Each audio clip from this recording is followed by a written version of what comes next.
Hi guys, and welcome to another Hero of the Week. This week's hero is a lady called Kay Marsh from a Human Rights Charity. So she appeared on GB News where the right-wing host was banging on about asylum seekers because that's the most important issue to GB News, it seems.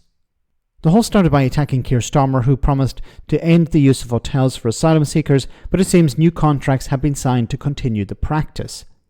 Kay was asked about her opinion on this, and she made a very intelligent point, something that was completely lost on the host. Have a listen. Let me start first on Keir Starmer. Once again, he's done a U-turn. He said he'd be getting rid of asylum hotels. They'll be ending under the Labour government. But today, here we go, looking to increase capacity. What's your thoughts on that? Yeah, quite. I mean, it's surprising, not so much. Obviously, when we got the Labour government in this sector, we were very hopeful for some actual genuine change and solutions.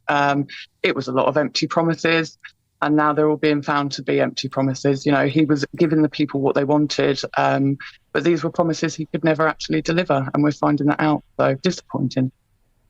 So a lot of GB News viewers will be disappointed with Sir Keir Starmer's U-turn for different reasons. What would a good solution look like to UK? Well, we need to look at it in a completely different way, actually. And I think that we need to, especially with the backlog, you know, we've got people that have been here for a while and receiving support for a while. They don't want to be at the mercy of, you know, the British government. They want to be able to support themselves. So we need to start looking seriously at things like giving people the right to work who have been here for a little while. It takes the pressure off the government to supply people with, you know, money, food, accommodation, if you give people the right to support themselves.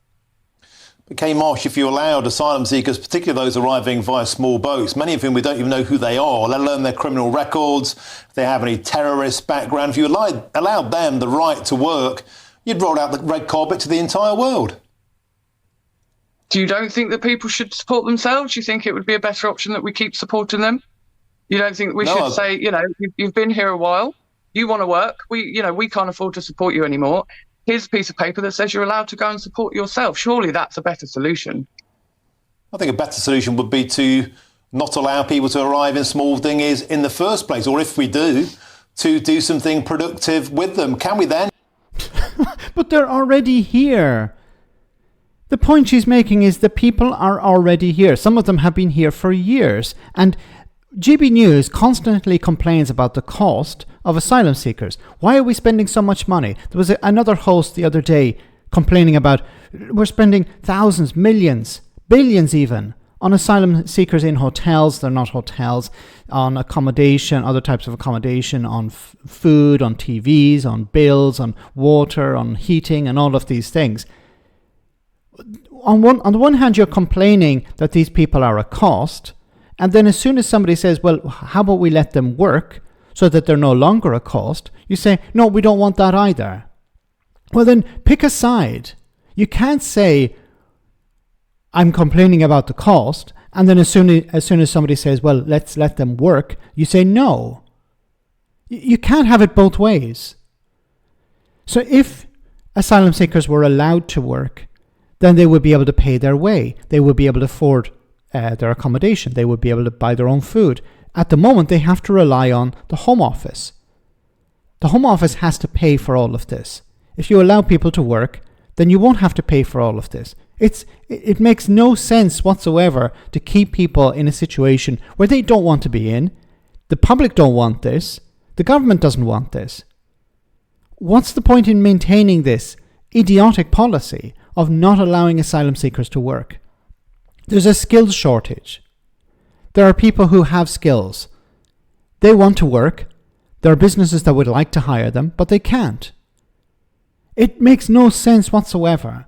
So as Kay has pointed out, allow them to work. There have been people who've been in the UK for years. Not just months, years. One guy put in an asylum claim when Labour were last in government, and he's still waiting.